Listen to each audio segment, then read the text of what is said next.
All right, guys, welcome to another episode. I'm Orlando. And I'm Omar. We're the Smart Bros. And this is the Smart Take. All right, guys, we're going to get right into it. Just had the first playoff game of the season, and man, oh man, did our guys just come out and perform. Literally, that was the best game of Dak Prescott's career, just to put it simply. If you factor in the moment he stepped up to the the product that he put out on the field was just not. We've seen it before, but in the moment like that, it was just all we could ask for. He was 25 of 33. He had 4 passing touchdowns. He had a rushing touchdown. I mean, we couldn't ask him to do any more. Even our defense stepped up. I mean, I know I'll let you say it. So it was if you could have, there was anything that went wrong with the game, what could you say? Well, obviously, the Brett Maher, he missed 4 extra points, and that was very uncharacteristic of him. Even when he was with us the first year, like 2 years ago, he was bad. He was maybe, but he never 4 in a row. He broke a record. But I'm still going to rock with him. Because I feel like, okay, you can't. That's the worst. It can't get any worse than that. So it's only up from here. And I'm glad we just weren't in a position to where those extra points hurt us. So don't get me wrong. In the moment, I was so upset because I just was like, man, it's a playoffs. Like, how is this happening now? The worst case of the gyps I've ever seen. But like I said, we were in a position where it didn't matter. We won 31-14. That's the first time we've ever beat Tom Brady on the biggest stage. Like you said, Dak Prescott played the best game of his career. 25 for 33, 5 touchdowns overall, no picks. On the stage, again, when every back's against the wall, everybody's thinking he's going to fold, he's going to play terrible. Stephen A. telling his dad to his face on first take, your son's going to throw 2 picks. Like, with all that being factored in and Dak Prescott having that kind of performance, and it wasn't like he was just throwing it to like a screen and they're taking it. He was throwing touchdowns for real. And so I just couldn't be more proud of him. I just hope I knew what kind of player he could be. I knew what kind of player that I wanted him to be, and he exceeded every expectation I had for him. Who else would you say had a very big game that you liked? I would have to say that Michael Gallup had a really good game. I feel like he's the one who started off our momentum. Our first couple drives were really, really shaky. He had some throws that weren't hitting people exactly where they wanted. They had some drops that they weren't really in sync. And then he had a high throw to Michael Gallup. It was also one that just wasn't perfect, but Michael Gallup went up, grabbed it, came down with it, and from that moment on, our offense was rolling on all cylinders. So I want to give a shout out to Michael Gallup. He also had that toe tap touchdown in the back. That was just, as great of a throw and great of it was of Dak to like be patient and sit back in the pocket for him to get open like that. And it was a very tough throw. That was a great catch for him because I honestly it didn't look like he really stepped out of bounds to me, but even so, the defender touched it. So, he was able to catch it. And that was, so yeah, Michael Gallup is one for me. How about you? Even though I knew Michael Parsons would have a great game, he played amazing. He had 9 pressures. He had 2 batted balls. He had a sack. Like he said, the bigger the game, the bigger the player. And I just knew Michael was going to come out and just have a crazy bless you. I just knew it. That's the kind of player he is. He's the show up when you need him most kind of player. And I couldn't be more happy about the performance to him as well as our whole defense put up. Shout out J-Ron Curse. He had a big pick. That pick, that really changed everything because we went down, scored, and then we had 2 3 and outs. Then they had 2 3 and outs. Then we went down and scored, and they were about to score. And then they showed that graphic. No, Tom Brady had to throw in a pick in the end zone, and however many times, like a whole bunch. He has basically his whole tenure with the Buccaneers. It was pretty much basically since he was been a Patriot. And I was like, I was talking to my friend Q. We were at the airport. I was like, what better time for against us right now against the Cowboys to throw that pick? And 1, 2, 3 plays later, boom, got that pick, and we went down and scored again. And that's what I The remember. announcer jinx. I Yeah, I remember was about to say, talking. You were like, "This is see, we always get a stop, but we need to go down and score after," and we did exactly that. yeah, man. The announcer jinx at this point has got to be undefeated, or it's I because will. it's crazy. As soon as they start talking about something that's never been done, or this it hasn't been done in this amount of time, as soon that's the exact time it happens, and it couldn't happen at the better time for us because like I tweeted about it. I was asking you, it's like how come when as soon as like you said we got 2 3 and outs, they got 2 3 and outs. Well, how come we couldn't score when we were getting those 3 and outs? And then as soon as we could score, then they were about to go down and score. So yeah, like you said, that stop was exactly what we needed right there. And from that point on, our defense was able to roll on all cylinders. I definitely agree. But I have one more question before we jump into next week's game against San Francisco. If you had to pick a least valuable player other than Brett Maher, because I feel like that's pretty obvious, who would you say that is? Well, this is also gonna that's good because this also transitions into like next game. My least valuable player for that game would have to be Trayvon Diggs. He 100%. plays again, like I've been saying it all season in coverage. He's stepped up. He's done anything we needed him. He's become shut down. He's locked down his side. He's locked down big name corners. Like he's done exactly what we needed him in terms of coverage wise. But here we are again, first playoff game. His tackling. We need him to be more of a presence in the run game or just in run after catch. When the other team has the ball, we need him to want to make a tackle. But I will say, I know he's heard the noise. I've seen he's Twitter, it does this thing to where it puts your likes on the timeline sometimes, and one of his likes came to my timeline, and it was of someone talking about his lack of tackling. So he sees it. So I'm expecting him to turn that around and have a big game in terms of tackling wise. But who would you say the least valuable player is? 100%. You hit it right on the nose. Trayvon Diggs. It's not the fact that he can't tackle, he doesn't want to tackle, which that's probably what separates him and Jalen Ramsey, because he could cover. Don't get me wrong, both could cover, but Jalen Ramsey is a willing tackler. He wants to tackle. When Diggs flips that switch, it was like, okay, I'm gonna try to go get in those tackles. Because I remember one time they came to the side and he jumped out the way. Like, we can't really have that, especially against the 49ers with all those playmakers who make big runs, run after catches. I'm not really, like you said, I'm not really upset or worried about his coverage skills. I have faith in that. And the thing is, I know he can tackle, because he made a very big tackle week 2 against the Bengals that basically solidified that game for us. And then Brett Maher made that kick, so he's capable. He just got to be willing to do it. And and like Michael said, as the game gets bigger, the player has to get bigger. So we're gonna need a very big game from him.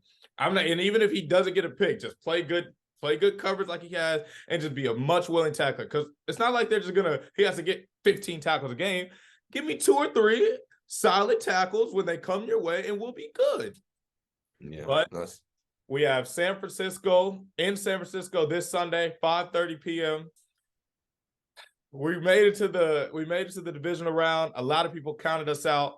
A lot of people are counting us out this week because, the 49ers, they're on an 11-game win streak, the hottest team in the league. People are saying Brock Purdy is him, this and that. I personally don't think so, but how do you feel about the game?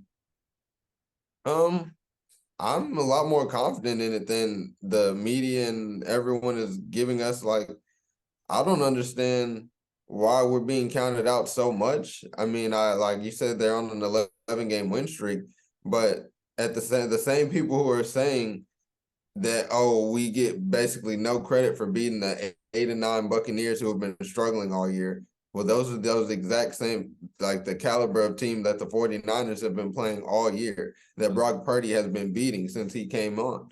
So I don't understand. Like the Seahawks or are in the same realm as the Buccaneers, and no one is saying, "Oh, the 49ers aren't that good because they only beat the Seahawks." And It was they were close until losing to. halftime. I was about to say, yeah, they were losing to the Seahawks. That game was a game until the fourth quarter. Our game was over from the moment Jaron Kearse got that interception in the end zone.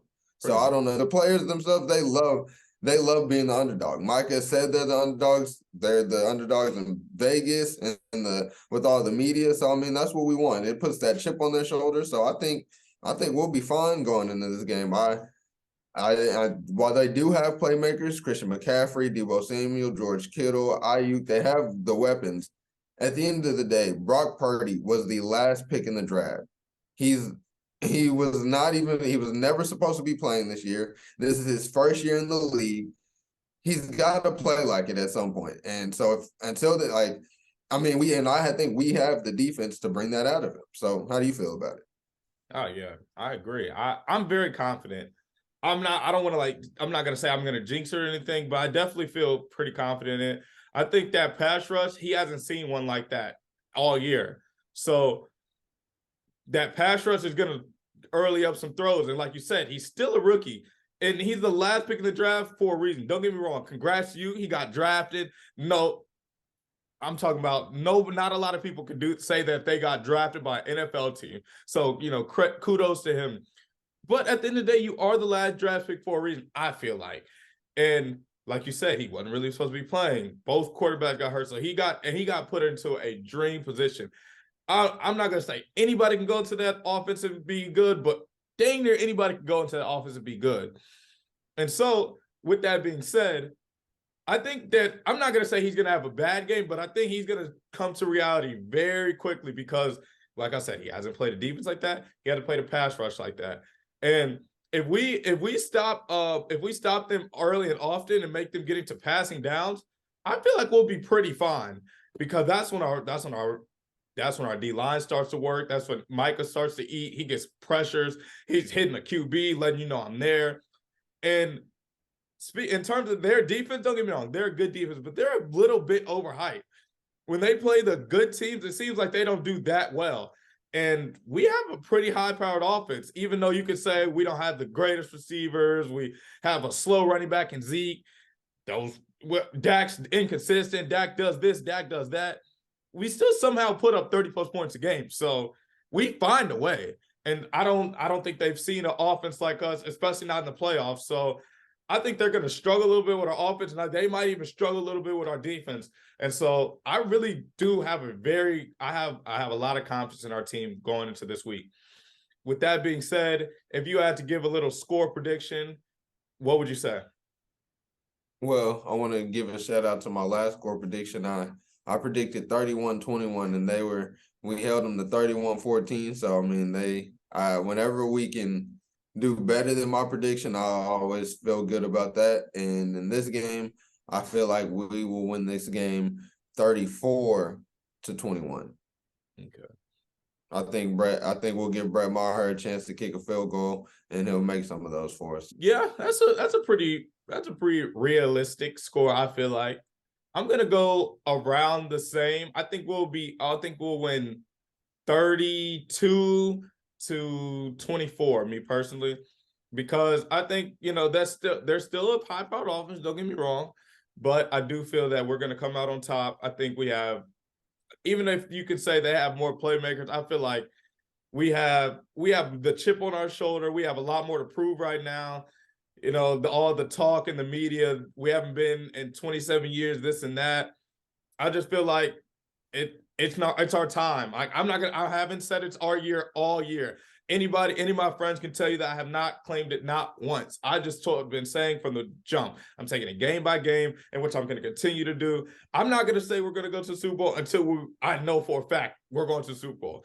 I'm not going to say that at all. I'm not trying to jinx us or anything, but I do feel very confident. But like I said, I think we'll win 32-24.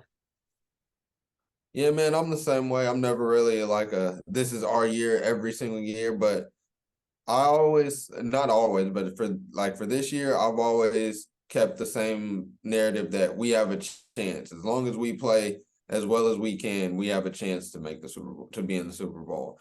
And I believe that more than ever now. If we can continue to play like we did against Tampa Bay, Shannon Sharp said it himself. And that's a person who hates the Cowboys. That team can go to the Super Bowl and win, no matter who's playing them, whether it's the 49ers, whether we make it to the Super Bowl and we're playing the Bills or the Chiefs. That team that play the Buccaneers can win a Super Bowl. So that's just all we just need to be consistent.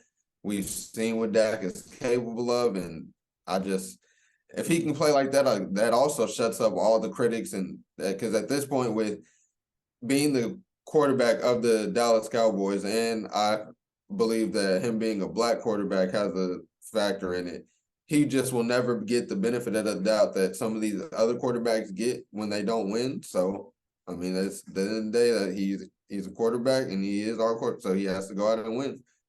I definitely agree. And I have one more thing to say before we get out of here.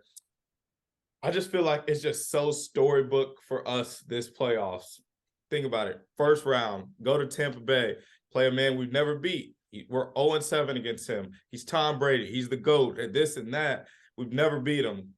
Go to him, we beat him, you know. And then we play a team that was our rivals back in the 90s, the hottest team in the league, the team we lost to last year in the playoff at our house.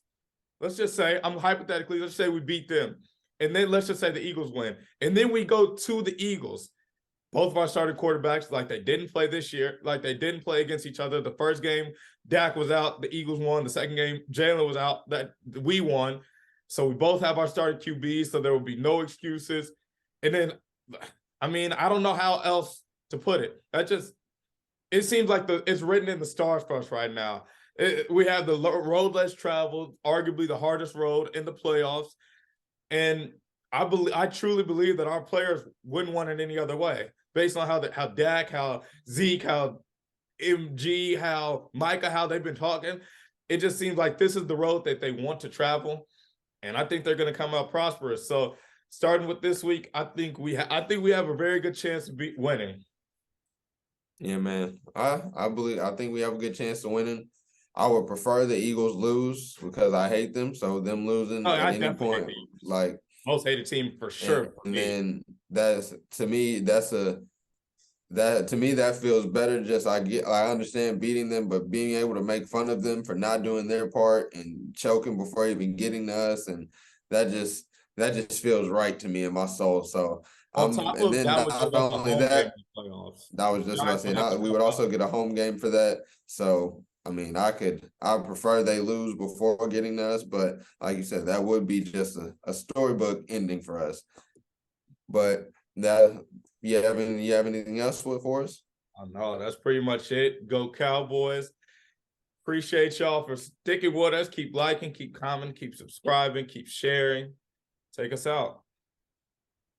All right, guys. That's another episode. I'm Orlando. And I'm Omar. We're the Smart Bros. And this is the Smart Take.